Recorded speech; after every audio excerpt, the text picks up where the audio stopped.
ကုသိုလ်တွေထဲမှာမြတ်စွာဘုရားဟောထားတဲ့ကုသိုလ်တွေဝေလာမသုတ်တံမှာဟောထားတဲ့ကုသိုလ်တွေရဲ့အဆင့်ဆင့်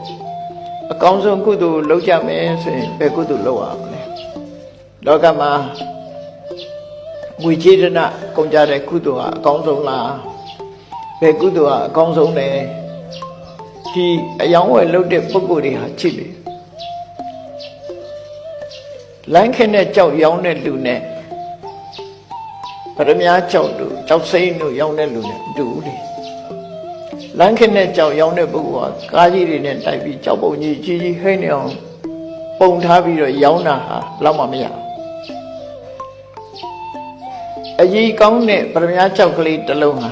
အိတ်ထောင်ထဲမှာတောင်မှအပြည့်မဟုတ်ဘူးထည့်ထားအဲ့ဒီပရမညာကြောက်ကလေးတစ်လုံးရောင်းတာခုနက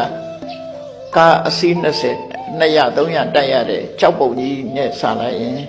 ပရမညာကြောက်လေးကတမိုးကြီးမှာတယ်စိတ်လေးတပွင့်ကတမိုးကြီးမှာကြောက်ပုံကြီးကတမိုးမရှိဘူး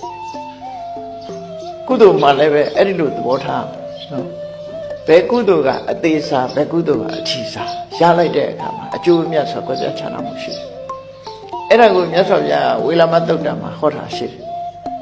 ငွေချေတနာအကုန်ကြခံပြီးတော့လုပ်တဲ့ကုသိုလ်တွေထဲမှာတဲ့စတုတ္တိတသံဃာအရက်လေးမျက်နှာမှာအပိတ်ပင်တာစီမရှိ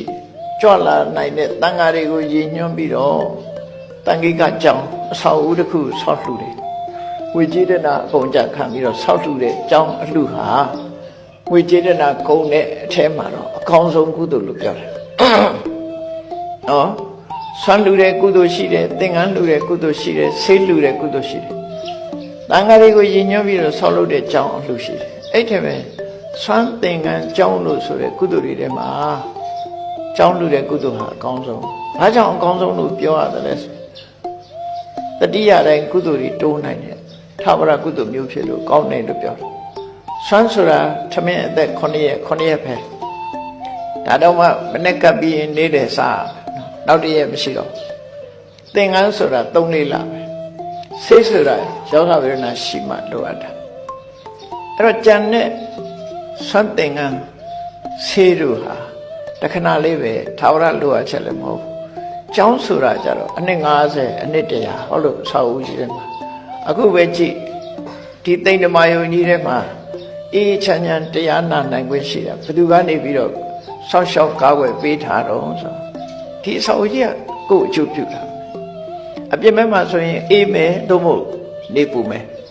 ဒီလိုမနေနိုင်ဘူးအဲ့တော့နေပူရင်ပူမယ်အေးရင်အေးမယ်လေတိုက်ရင်တိုက်မယ်ဟောဆောက်ဦးတဲ့ကြတော့ပို့ပြီးတော့ချမ်းသာ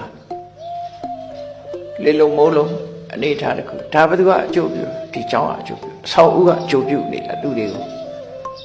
ဒါကိုဥပနိဒေယပစ္စယောလို့ခေါ်တာနော်ဥပနိဒေယပစ္စယောလူချင်းသာကျေစုပြုတယ်လို့အမတ်တမဲ့ထင်ကောင်းထင်နေတယ်အဆောက်ဦးကကိုယ့်ကိုကျေစုပြုထားတာအဆောက်ဦးကခုချိန်မှာကျေစုပြုထားတယ်အေးချမ်းချမ်းနေနိုင်တာအဆောက်ဦးကကျေစုပြုထို့တူပဲအစာတို့အဝတ်တို့ကလည်းကျေစုပြုတယ်အဲ့ထက်မဲ့ကျေစုပြုတဲ့ထက်မဲ့အဆောက်ဦးရဲ့ကျေစုပြုမှုကပို့ပြီးတော့ကြီးမားတယ်ဒါကြောင့်ကျောင်းအလှူဟာအကောင်းဆုံးလို့တို့မြတ်စွာဘုရားဟောဒါဖြင့်ဒီတဲ့ကောင်းတဲ့ကုသိုလ်ကောင်းမှုတွေရှိသေးလားရှိတယ်ခုနကဘုရားတရဏံကိစ္စမိဆိုပြီးကိုယ့်ရဲ့ဘဝကိုဖရာတရားတန်ခါကိုအနှံလိုက်တယ်တရဏဂုံဆောက်တည်တယ်ဆိုတာတကယ်အနှံလိုက်တာနော်ကိုယ့်ရဲ့ဘဝတစ်ခုလုံးကိုဖရာဆုံးမတိုင်းနေပါမယ်တရားအတိုင်းကျင့်ပါမယ်တန်ခါတွေနဲ့ပတ်သက်ပြီးကုသိုလ်ကောင်းမှုလုပ်ပါမယ်ဆိုဖရာတရားတန်ခါနဲ့ပတ်သက်ပြီးအဲ့လိုအနှံလိုက်တယ်ကိုယ့်ဘဝကိုဆွန့်လွတ်ပြီးတော့အနှံလိုက်တယ်အဲ့ဒီကုသိုလ်ကကျောင်းဆောက်ပြီးတော့ဝေကုံကြီးကြထားပြီးတော့ဆောက်လှူတဲ့အလှူတွေပို့ပြီးတော့ကြီးမားတယ်။ဘာကြောင့်ကြီးမားတော့ဆိုတော့ကိုယ့်ဘဝကျောင်းလှူတယ်ဆိုတာပြင်မကပစ္စည်းနဲ့အသုံးချပြီးလှူတာ။ဝေကျေတနာဆိုတာအပြင်ကပစ္စည်း။ကိုယ့်ဘဝကိုအနှံလိုက်တယ်ဆိုတော့ကိုယ့်ရဲ့ဘဝလို့ဆိုတဲ့တမိုးမဖြတ်နိုင်တဲ့အသက်ကိုအနှင်းပြီးတော့လှူဒန်းတာဖြစ်သွားကြ။ဒီတရဏဂုံကပို့ပြီးတော့မြတ်တယ်အဲ့ဒီတရဏဂုံနဲ့မြတ်တာရှိသေးလားဆိုတရဏဂုံစောင့်တည်ပြီးတဲ့နောက်မှာ၅ပါးသီလလုံးထိမ့်သိမ့်လိုက်တယ်ဟောတာပုံမြတ်သွားတယ်ဒါဖြင့်ဒီတဲ့မြတ်တာရှိသေးလားဆိုရှိတယ်သက်လွတ်မေတ္တာရိတ်တာလို့ဆိုတယ် ဒီမှာမေတ္တာပွားနေမေတ္တာဘာဝနာပွားလိုက်မယ်ဆိုလို့ရှိရင်တော့တရဏဂုံသီလစောင့်တည်ထားတာတဲ့မေတ္တာပွားတာမေတ္တာပွားတာတော့မှအကြာကြီးမဟုတ်ဘူးခန္ဓောဟနမတ္တံပိမေတ္တာဘာဝေတိ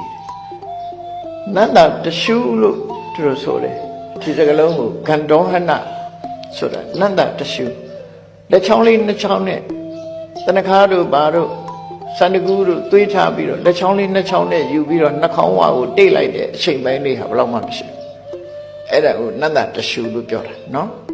နန္ဒတရှုလေးလောက်ပဲမေတ္တာစိတ်ကိုဖြစ်အောင်ကြိုးစားကြည့်ပါ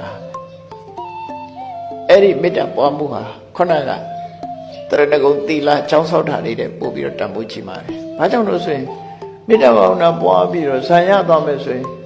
ကဘာချီပြီးတော့အသက်ရှိတယ်ပြမဖြစ်နိုင်တယ်လေတက်တန်းကိုအလောက်ထိအောင်ရှိကြအောင်ထိမ့်သိမ့်ပေးနိုင်တယ်ချမ်းသာဒုက္ခကိုကြာကြီးထိမ့်နိုင်ဒါနတို့သီလတို့ဆိုတဲ့အရာကလူပြည်လူချမ်းသာနတ်ပြည်နတ်ချမ်းသာဒီလောက်ပဲပေးနိုင်ကဘာချီပြီးအသက်ရှိနိုင်အောင်မစွမ်းဆောင်နိုင်ဘူးမပေးနိုင်ဘူးမေတ္တာဘာဝနာကဇန်အဆင့်ထိအောင်ရောက်သွားတယ်မေတ္တာဘာဝနာဆိုရင်ကဘာချီပြီးတော့အသက်ရှိတဲ့ပြမအနေထားချမ်းသာဒုက္ခထိအောင်ပေးနိုင်တယ်ဆိုသူ့ရဲ့စွမ်းအားပို့ပြီးတော့ချီမာတယ်ဒါဖြင့်မေတ္တာဘာဝနာဆိုတဲ့ကုသိုလ်ကောင်းမှုဟာအကောင်းဆုံးဖြစ်ပြီလားဆိုဖြစ်သေးဘူးသူ့ရဲ့ကောင်းတာပါတော့ဆို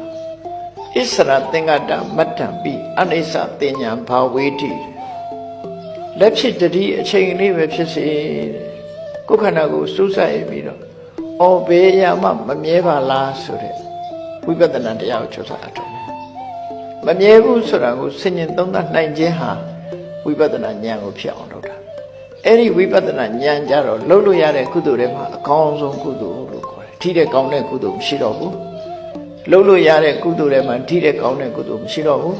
မဲ့ကုသိုလ်ဆိုတာလုပ်လို့ရတဲ့ကုသိုလ်မဟုတ်ဘူးဝိပဿနာကုသိုလ်လုပ်ပြီးမျက်မှောက်ပြုရတဲ့ကုသိုလ်မျိုးသာဖြစ်တယ်ကုသိုလ်ဆိုတာမဲ့ကုသိုလ်မှာလမ်းဆုံးတယ်သို့တော့မဲ့ကုသိုလ်သည်လုပ်လို့ရတဲ့ကုသိုလ်မျိုးမဟုတ်ဘူးအားထုတ်ရမယ့်ကုသိုလ်သည်ဝိပဿနာကုသိုလ်အမြင့်ဆုံးပဲဖြစ်တယ်